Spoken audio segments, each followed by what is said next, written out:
Hello बच्चों, let's read the question. बच्चों assertion reason type question है। पहले हम चेक करेंगे क्या एजर्शन और रीजन दोनों करेक्ट हैं। अगर दोनों करेक्ट है तो क्या रीजन करेक्ट एक्सप्लेनेशन है एजर्शन के लिए। एजर्शन में कह रहा है कि nitration of aniline at low temperature gives 47% Meta nitro aniline. Okay बच्चों, 47% समझ रहे हो बच्चों, ये है एनिलीन। ओके, नाइट्रेशन में आप क्या यूज करते हो? HNO3H2SO4 यूज करते हैं बच्चों। ओके, नाइट्रेटिंग मिक्सचर होता है बच्चों। नाइट्रेशन क्या होती है कि इलेक्ट्रोफिलिक एरोमेटिक सब्स्टिट्यूशन रिएक्शन होती है जिसमें हमारे रियल एक्टिव इलेक्ट्रोफाइल होता है NO2+। ओके बच्चों, ये दोनों मिलके बना करके देते हैं NO2+। और लो टेम्परेचर पे कह रहे हैं तो टेम्परेचर यहाँ पर लेते हैं 288 केल्विन। याद करने की जरूरत नहीं है, बस याद रखना लो टेम्परेचर है बच्चों। ओके, तो देखो क्या है कि NH2 ग्रुप है, लोन पेयर है बच्चों। रेजोनेंस के द्वारा ऑर्थो और पैरा पोजीशन को एक्टिवेट करेगा बच्चों। तो ऑर्थो और पैरा सब्स्टिट्यूटेड प्रोडक्ट मिलने चाहिए ना, ये मेटा नाइट्रोएनिलीन कहां से आया? तो क्या ये इनकरेक्ट स्टेटमेंट है बच्चों? बात ये है, ये इनकरेक्ट नहीं है बच्चों, करेक्ट स्टेटमेंट है।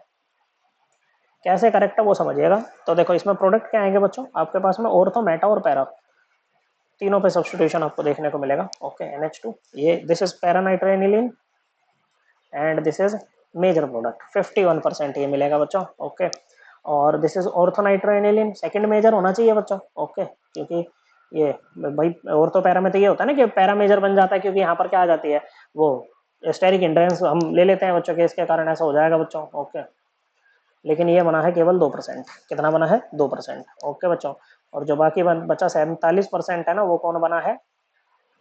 वो बना है आपका NO2। ऐसा क्यों हो रहा है? ऐसा इसलिए हो रहा है बच्चों, स्ट्रॉन्गली एसिडिक मीडियम है ना, ये क्या होता है हमारा NH2 जो है ना, ये प्रोटोनेट हो जाता है। ओके, ये एनिलीन है। क्या है? एनिलीन है, प्रोटोन आया, ये लोन पेयर से इस पर अटैक करेगा बच्चों और एनिलीनियम आयन बना करके देगा बच्चों। क्या बना करके देगा? एनिलीनियम आयन बना करके देगा बच्चों।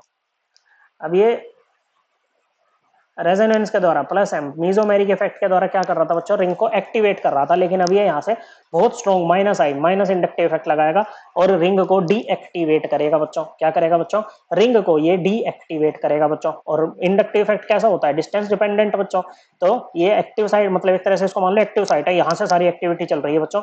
तो जो जो जगह इसके नजदीक होगी ना, वहां से इलेक्ट्रॉन डेंसिटी सबसे ज्यादा खींचेगा। तो ऑर्थो को तो सबसे ज्यादा करीब करेगा, फिर मेटा को करेगा, फिर पैरा को करेगा। और आप देख सकते हो बच्चों, इसी सीक्वेंस में कुछ हमारा क्या रखा है बच्चों? प्रोडक्ट आ रखा है बच्चों। सबसे ज्यादा इलेक्ट्रॉन डेंसिटी रिलेटिवली अभी भी कहां पर है बच्चों? ये आपके पैरा पर है। ओके बच्चों, फिर मेटा पर है और सबसे कम ऑर्थो पर है। ओके बच्चों, सो रीजन वाली स्टेटमेंट में क्या कह रहा है कि in acidic medium NH2 group is converted NH3 plus group which is Meta directing. Okay बच्चों, क्या हो गया? ये एक तरह से मेटा डायरेक्टिंग यहाँ पर बन गया बच्चों। तो ये स्टेटमेंट भी एकदम करेक्ट है, दोनों एजर्शन और रीजन करेक्ट है। और एजर्शन जो है, सॉरी रीजन जो है वो करेक्ट एक्सप्लेनेशन है एजर्शन के लिए। ओके बच्चों, अगर आपको मेटा नहीं चाहिए ना बच्चों, तो पहले आपको इसकी प्रोटेक्शन करानी पड़ेगी बच्चों। एसिटिक एनहाइड्राइड से इसकी रिएक्शन कराओ इन प्रेजेंस ऑफ पिरिडीन, फिर बच्चों ये सीक्वेंस फॉलो कीजिए और उसके बाद में उसका बेसिक हाइड्रोलिसिस करके डी प्रोटेक्शन कर दीजिए। Okay, so assertion is correct, reason is correct, reason is a correct explanation for assertion. Correct answer है ऑप्शन 1। और ये रिएक्शन हम अपनी क्लास 12 की NCERT से रेफर कर सकते हैं, चैप्टर नंबर 13, पेज नंबर 395।